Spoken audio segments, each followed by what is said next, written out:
नमस्कार मित्रों, स्वागत है आपका। लीजिए प्रस्तुत है भीष्म सहानी की लिखी कहानी चीफ की दावत। आइए जानते हैं, सीधा कहानी पर चलते हैं। भीष्म सहानी जी का परिचय अगली वीडियो में हम जानेंगे। देखिए, शुरू करते हैं कहानी। मिस्टर सामनाथ के घर चीफ की दावत थी, यानी कि चीफ ने कहा था। चीफ एक ऑफिस के सीनियर थे मिस्टर सामनाथ के, तो उन्होंने कहा था कि सामनाथ दावत करो आपके घर। सामनाथ और उनकी धर्मपत्नी को पसीना पोंछने की फुर्सत न थी। पत्नी ट्रेनिंग गाउन पहने उलझे हुए बालों का जूड़ा बनाकर मुंह पर फैली हुई सुर्खी पाउडर को मले और मिस्टर सामनाथ पर सिगरेट फूंकते चीज़ों की फहरिस्ती हाथ में थामे एक कमरे में से दूसरे कमरे में जा रहे थे। आखिर 5 बजते बजते तैयारी मुकम्मल होने लगी। कुर्सियां, मेज, तिपाई, नैपकिन, फूल सब बरामदे में पहुंच गए। ड्रिंक का इंतजाम बैठक में कर दिया गया। अब घर का फालतू सामान अलमारियों के पीछे और पलंगों के नीचे छिपाया जाने लगा। तभी सामनाथ के सामने सहसा एक अड़चन खड़ी हो गई। माँ का क्या होगा? देखिए, अब शहर के लोग और कुछ लोग शर्म के मारे ऐसा सोचते हैं कि यह हमारी बेइज्जती है, लेकिन ऐसा नहीं है। माँ का क्या होगा था, तो उनकी बूढ़ी माँ थी एक, तो माँ का क्या होगा। श्रीमती काम करते करते ठहर गई और थोड़ी देर तक सोचने के बाद बोली, इन्हें इनकी सहेली के घर भेज दो, रात भर बेशक वहीं रहे, कल आ जाए। सामना सिगरेट मुंह में रखे सिकुड़ी आंखों से श्रीमती के चेहरे की ओर देखते हुए पल भर सोचते रहे। फिर सिर हिलाकर बोलते, नहीं, मैं नहीं चाहता कि उस बुढ़िया का आना जाना यहाँ फिर से हो। पहले ही बहुत बड़ी मुश्किल से बंद किया है। माँ से कहें कि जल्दी ही खाना खा के शाम को ही अपनी कोठरी में चली जाए। मेहमान कहीं 8 बजे आएंगे, इससे पहले ही अपने काम से निपट ले। सुझाव ठीक था, दोनों को पसंद आया, मगर फिर सहसा श्रीमती बोल उठी। जो वह सो गई और नींद में खर्राटे लेने लगी, तो साथ ही तो बरामदा है जहां लोग खाना खाएंगे, तो इन्हें कह देंगे कि अंदर से दरवाज़ा बंद कर ले, बाहर में ताला लगा दूंगा। या माँ को कह देना कि अंदर जाकर सोए नहीं, बैठे रहें, और क्या। और जो सो गई तो डिनर का क्या मालूम कब तक चले, 11 बजे तक तो तुम ड्रिंक ही करते रहते हो। सामनाथ कुछ खींच उठे, हाथ झटकते हुए बोले, अच्छी भली यह भाई के पास जा रही थी, तुमने यूं ही खुद अच्छा बनने के लिए बीच में टांग अड़ा दी। वह तुम माँ बेटे और की बातों में मैं क्यों बुरा बनूं, तुम जानो और वह जाने। मिस्टर सामनाथ चुप रहे। यह मौका बहस का न था, समस्या का हल ढूंढने का था। उन्होंने घूमकर माँ की कोठरी की ओर देखा। कोठरी का दरवाज़ा बरामदे में खुलता था। बरामदे की ओर देखते हुए झट से बोले, मैंने सोच लिया है। और उन्हीं कदमों माँ की कोठरी के बाहर जा खड़े हुए। माँ दीवारों के साथ एक चौकी पर बैठी थी, दुपट्टे से मुंह सिर लपेटे माला जप रही थी। सुबह से तैयारी होती देख माँ का दिल धड़क रहा था। बेटे के दफ्तर का बड़ा साहब घर आ रहा है, सारा काम सुबीते से चल आया। माँ, आज तुम जल्दी खाना खा लेना, मेहमान लोग 7:30 बजे आ जाएंगे। माँ ने धीरे से मुंह पर से दुपट्टा हटाया और बेटे को देखते हुए कहा, आज मुझे खाना नहीं खाना है बेटा, तुम तो जानते हो मांस मछली बने तो मैं कुछ नहीं खाती। जैसे भी हो अपने काम से जल्दी निपट लेना। अच्छा बेटा।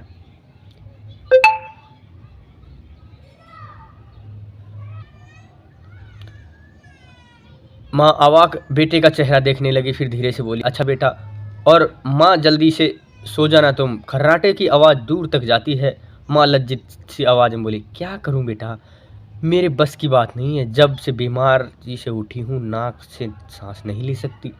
मिस्टर सामनाथ ने इंतजाम तो कर दिया, फिर भी उधेड़ बुन ख़त्म न हुई। जो चीफ अचानक इधर आ निकले तो 8-10 मेहमान हैं, उनकी स्त्रियां होंगी। कोई भी गुसल खाने की तरफ जा सकता है। क्षोभ और क्रोध में वह झुंझलाने लगे। कुर्सी को उठाकर बरामदे में कोठरी के बाहर रखते, माँ इस पर जरा बैठो तो। माँ माला संभालती, पल्ला ठीक करती उठी और धीरे से कुर्सी पर आ बैठी गई। यूं नहीं माँ, टांग ऊपर चढ़ाकर नहीं बैठते, यह खाट नहीं है। खाट आप जानते हैं, चारपाई को बोलते हैं। माँ ने टांगे नीचे उतारी, और खुदा के वास्ते नंगे पाँव नहीं घूमना, न ही वह खड़ाऊ पहनकर सामने आना। किसी दिन तुम्हारे यह खड़ाऊ उठाकर मैं बाहर फेंक दूंगा। माँ चुप रही। कपड़े कौन से पहनोगी माँ? जो है वही पहनूंगी बेटा, जो कहो तो पहन लूँ, मतलब वो नए पहन लूँ। मिस्टर सामनाथ सिगरेट मुंह में रखे फिर अधखुली आंखों से माँ की ओर देखने लगे और माँ के कपड़ों की सोचने लगे। सामनाथ हर बात में तबीयत तरतीब चाहते थे। घर का सब संचालन उनके अपने हाथों में था। खूंटियाँ कमरों में कहाँ लगाई जाए, बिस्तर कहाँ पर बिछे, किस रंग के पर्दे लगाए जाए, श्रीमती कौन सी साड़ी पहने, मेज किस साइज की हो। रामनाथ को चिंता थी कि अगर चीफ का साक्षात माँ से हो गया तो कहीं लज्जित नहीं होना पड़े।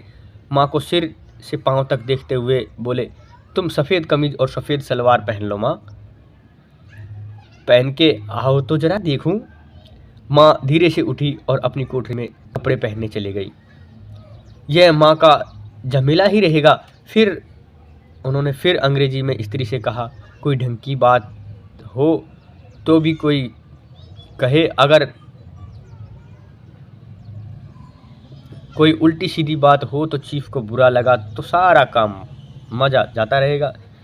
माँ सफ़ेद कमीज और सफ़ेद सलवार पहनकर बाहर निकली। छोटा सा कद, सफ़ेद कपड़ों में लिपटा छोटा सा सूखा हुआ शरीर, धुंधली आंखें, केवल सिर के आधे झड़े हुए बाल पल्ले की ओट में छिप पाए पहले से ही कुछ कम कुरूप नज़र आ रही थी। चलो ठीक है, चूड़ियाँ हुड़ियाँ हो तो वह भी पहन लो, कोई हर्ज नहीं। चूड़ियाँ कहाँ से लाऊं बेटा, तुम तो जानते ही हो सब जेवर तुम्हारी पढ़ाई में बिक गए। देखिए बात को समझिए, बच्चे की पढ़ाई में सारे जेवर बिका दिए और बच्चे अपने बॉस को दिखाने के लिए। यह वाक्य सोमनाथ को तीर की तरह लगा। तिनक कर बोला, यह कौन सा रोग छेड़ दिया माँ, सीधा कह दो नहीं है जेवर, बस। इससे पढ़ाई वढ़ाई का क्या ताल्लुक? जो जेवर बिका तो कुछ बनकर ही आया हूँ, निरा लंडूरा तो नहीं आया। जितना दिया उससे दुगना ले लेना। मेरी जीभ जल जाए बेटा, तुमसे जेवर नहीं लूँगी। मेरे मुंह से यूं ही निकल गया, जो होते तो लाख बार पहनती। 5:30 बज चुके थे। अब मिस्टर सामनाथ को खुद ही नहा धोकर तैयार होना था। श्रीमती कब कि अपने कमरे में जा चुकी थी। सामनाथ जाते हुए एक बार फिर माँ को हिदायत करते, माँ रोज की तरह गुमसुम नहीं बैठते। अगर साहब इधर आ निकले तो कोई बात पूछे तो ठीक से जवाब देना। मैं न पढ़ी लिखी बेटा, क्या बात करूँगी, तुम कह देना माँ अनपढ़ है, कुछ जानती समझती नहीं, वह नहीं पूछेगा। 7:30 बजते बजते माँ का दिल धक धक करने लगा। अगर चीफ सामने आ गया और उसने कुछ पूछ लिया, क्या जवाब देगी? अंग्रेजी को तो दूर से ही देख घबरा उठती है। यह तो अमेरिकी है, न मालूम क्या पूछे। मैं क्या कहूँगी? माँ का जी चाहा चुपचाप पिछवाड़े विधवा सहेली के घर चली जाए, मगर बेटे के हुक्म को कैसे टाल सकती है थी। चुपचाप कुर्सी पर से टांगे लटकाए वहीं बैठी रही। एक कामयाब पार्टी वह है जिसमें डिंग कामयाबी से चले। सामनाथ की पार्टी सफलता के लिए शिखर को चूमने लगी। वार्तालाप उसी रो में बह रहा था जिस रो में गिलास भरे जा रहे थे। कहीं कोई रुकावट न थी, कोई अड़चन न थी। साहब को विस्की पसंद आई थी। मेम साहब को पर्दे पसंद आए, सोफे कवर डिजाइन पसंद आया, कमरे की सजावट पसंद आई। इससे बढ़कर क्या चाहिए? साहब तो ड्रिंक के दूसरे दौर में चुटकुले और कहानियां कहने लगे गए थे। दफ्तर में जितना रोब रखते थे वहीं उतने ही दोस्त परवत हो गए थे। उनकी स्त्री काला गाउन पहने गले में सफ़ेद मोतियों का हार, सेंट और पाउडर की महक से ओत-प्रोत कमरे में बैठी सभी स्त्रियों की आराधना का केंद्र बनी हुई थी। बात-बात पर हँसती, बात-बात पर सिर हिलाती और सोमनाथ की स्त्री में से तो ऐसे बात करती जैसे उसकी पुरानी सहेली हो। देखिए, लोग बाग बॉस को दिखाने क्या करते हैं और बॉस क्या समझ लेते हैं। इसी रो में पीते पिलाते 10:30 बज गए। वक्त गुजरते पता ही नहीं चला।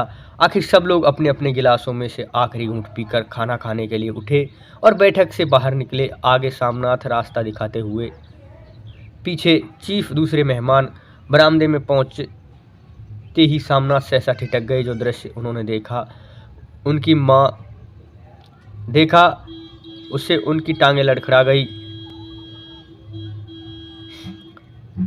क्षण भर में सारा नशा हिरन होने लगा। बरामदे में ऐन कोठरी के बाहर माँ अपनी कुर्सी पर ज्यों ही ज्यों त्यों बैठी थी, मगर दोनों पांव कुर्सी की सीट पर रखे हुए, दोनों सिर से बाएं और दाएं से हाथ झूल रहा था और मुंह से लगातार खर्राटों की आवाज़ आ रही थी।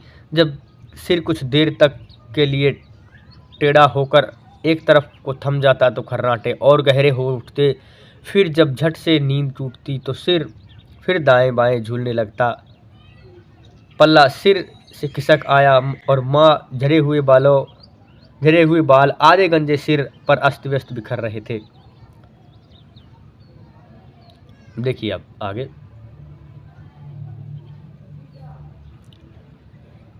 देखते ही सोमनाथ क्रुद्ध हो उठे। जी चाहता था कि माँ को धक्का देकर उठा दें और उन्हें कोठरी में धकेल दे, मगर ऐसा करना संभव न था। चीफ और बाकी मेहमान पास खड़े थे। माँ को देखते ही देसी अफसरों की कुछ स्त्रियां हंस दी और इतने में चीफ ने धीरे से कहा, पुअर डियर। माँ हड़बड़ाकर उठ बैठी। सामने खड़े इतने लोगों को देखकर ऐसे गड़बड़ाई कि कुछ कहते न बना। झट से पल्ला सिर पर रखती हुई खड़ी हो गई और ज़मीन को देखने लगी। उनके पांव लड़खड़ाने लगे और हाथों की उंगलियां थर-थर कांपने लगी। माँ, तुम जाके सो जाओ। तुम इतनी देर तक क्यों जाग रही थी? और खिसियाई हुई नज़रों से सोमनाथ चीफ के मुंह की ओर देखने लगे। चीफ के चेहरे पर मुस्कुराहट थी। वे वहीं खड़े खड़े बोले, नमस्ते। माँ ने झिझकते हुए नहीं। माँ ने झिझकते हुए अपने को सिमटते हुए दोनों हाथ जोड़े, मगर एक हाथ दुपट्टे के अंदर माला को पकड़े हुए था, दूसरे बाहर की। ठीक तरह से नमस्ते भी नहीं कर पाई। सोमनाथ अभी इस पर खिन्न हो उठे। इतने में चीफ अपने दायां हाथ मिलाने के लिए माँ की तरफ आगे किया और माँ और भी घबरा उठी। माँ, हाथ मिलाओ। पर हाथ कैसे मिलाती? दायां हाथ में तो माला थी। घबराहट से माँ बायां हाथ ही साहब के दायां हाथ में रख दिया। सोमनाथ दिल ही दिल जल उठे। देसी अफसरों की स्त्रियां खिलखिलाकर हंस उठी। यूँ नहीं माँ, तुम जानती हो दायां हाथ मिलाया जाता है, दायां हाथ मिलाओ। मगर तब तक चीफ माँ का बायां हाथ ही बार बार हिला रहे थे। How do you do? माँ कहो, मैं ठीक हूँ, खैरियत से हूँ। माँ कुछ घबरा उठी। माँ कहती, मैं ठीक हूँ, कहो माँ, हाउ डू यू डू? माँ धीरे से सुकुचाती हुई बोली, हो डू डू। एक बार फिर कहका उठा। वातावरण हल्का होने लगा। साहब ने स्थिति संभाल ली। लोग हंसने चहकने लगे। सोमनाथ मन का क्षोभ भी कुछ कम होने लगा। साहब में माँ का हाथ पकड़े हुए थे और माँ सिकुड़ी जा रही थी। साहब के मुंह से शराब की बू आ रही थी। सोमनाथ अंग्रेजी में बोले, मेरी माँ गांव की रहने वाली है, उम्र भर वहीं रही, इसलिए आपसे लजाती है। साहब इस पर खुश नज़र आए। बोले, सच? मुझे गांव के लोग बहुत पसंद हैं, तभी तो तुम्हारी माँ गांव के गीत और नाच भी जानती होगी। खुशी से चीफ ने सिर हिलाते हुए माँ को टिटकी बांधे देखने लगे। माँ, साहब के कहते हैं कि वो गाना सुनाओ, तुम्हारा कोई पुराना गीत। तुम्हें तो कितने याद होंगे। माँ धीरे से बोली, मैं क्या गाऊं बेटा, कोई टालता है। वाह माँ, मेहमान का कहा, कोई भी टालता है। साहब ने इतना रीझ से कहा, नहीं गाओगी तो साहब बुरा मानेंगे। मैं क्या गाऊँ बेटा, मुझे क्या आता है, वह कोई बढ़िया टप्पे सुना दो, 2 अत्तर अनार दे। देसी अफसर उनकी स्त्रियाँ इस सुझाव पर तालियां पीटी। माँ कभी दीन दृष्टि से बेटे को देखती और कभी पास खड़ी बहू के चेहरे को। इतने में बेटे ने गंभीर आदेश देने भर लिहाज में कहा, माँ। इसके बाद हाँ या ना सवाल ही नहीं उठता। माँ बैठ गई और क्षीण दुर्लभ लज्जित आवाज में एक पुरानी विवाह के गीत गाने लगी। हरियाणी माए हरियाणी बेणे हरियाते बागी भरिया।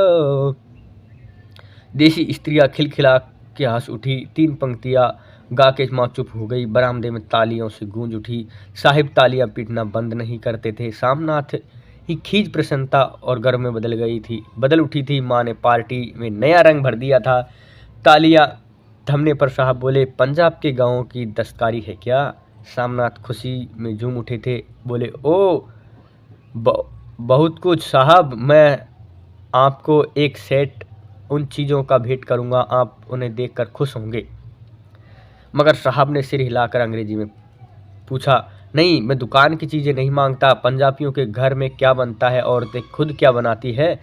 सामनाथ कुछ सोचते हुए बोले, लड़कियां गुड़िया बनाती है और फुलकारियां बनाती है। फुलकारियां क्या? फुलकारियां साहब का मतलब समझाने की असफल चेष्टा करने के बाद माँ को बोले, क्यों माँ, कोई पुरानी फुलकारियां घर में है? माँ चुपचाप अंदर गई और अपनी पुरानी फुलकारियां उठा लाई।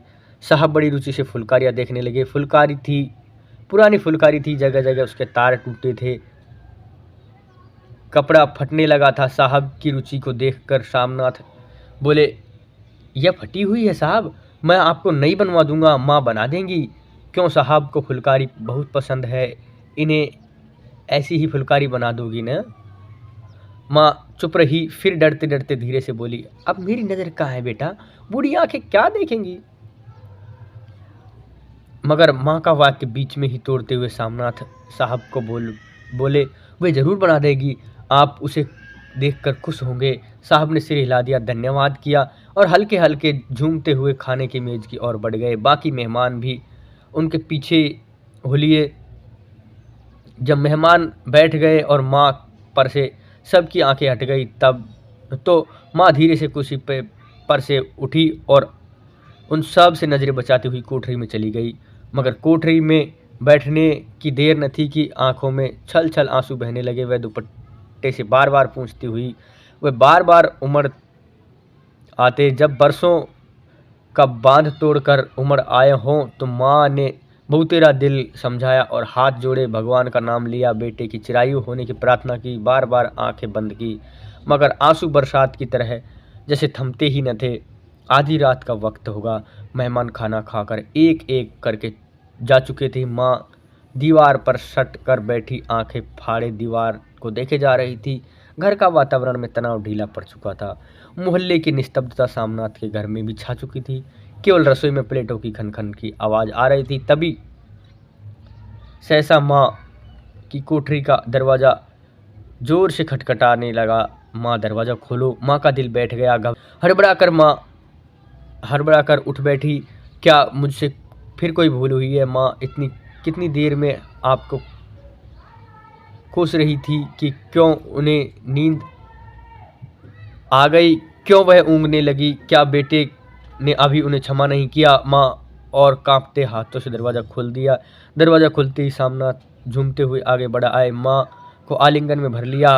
ओ अम्मी, तुमने तो आज रंग ला दिया। साहब इतने खुश हुए कि क्या कहूँ। अम्मी अम्मी। माँ की छोटी सी काया सिमट कर बेटे के आलिंगन में छिप गई और माँ में फिर आंसू आ गए। उन्हें पहुँचती हुई धीरे से बोली, बेटा तुम मुझे हरिद्वार भेज दो, कब से कह रही हूँ। सोमनाथ का झूमना सहसा बंद हो गया और उनकी पेशानी पर फिर से तनाव के बल पड़ने लगे और उनकी बाहों में माँ का शरीर पर से हट आई। क्या माँ, यह कौन सा राग तुमने छेड़ दिया? सामनाथ का क्रोध बढ़ने लगा। बोलते गए, तुम मुझे बदनाम करना चाहती हो ताकि दुनिया कहे कि माँ बेटा बेटा माँ को अपने पास नहीं रख सकता। नहीं बेटा, अब तुम अपनी बहू के साथ जैसा मन चाहो रहो। मैंने अपना खाना खा लिया। क्या करूँगी, थोड़े दिन जिंदगानी के बाकी है। भगवान का नाम लूँगी। तुम मुझे हरिद्वार भेज दो। तुम चली जाओगी तो फुलकारी कौन बनाएगा? साहब से तुम्हारे सामने ही फुलकारियाँ देने का इकरार किया है। मेरी आंखें अब नहीं है बेटा जो फुलकारी बना सकूं। तुम कहीं और से बनवा लेना, बनी बनाई ले लो।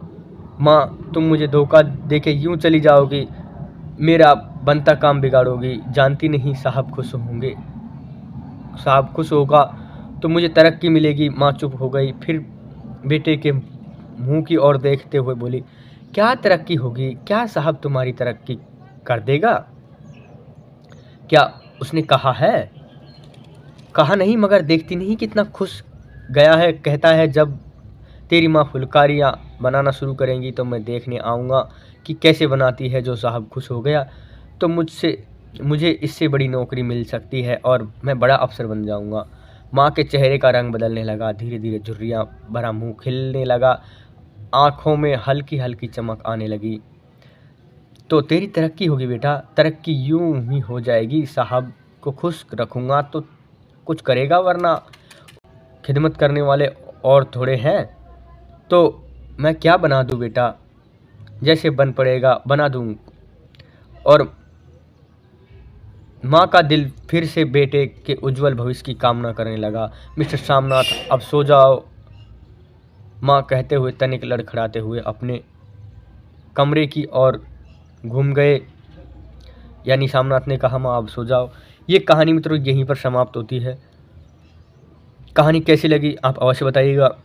कहानी में क्या सीखने को मिला ये भी बताइएगा। शहरी वातावरण और मध्य वर्गीय परिवार की ही ये कहानी है।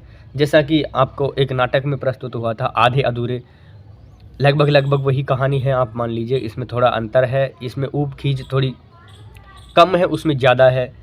इसमें बड़े बुजुर्गों को उस दृष्टि से दिखाया गया है जिस दृष्टि से उसमें बेरोजगारी और घर की दुर्दशा को दिखाया गया है। इसी के साथ में लेते हैं आपसे विदाई। नमस्कार, धन्यवाद।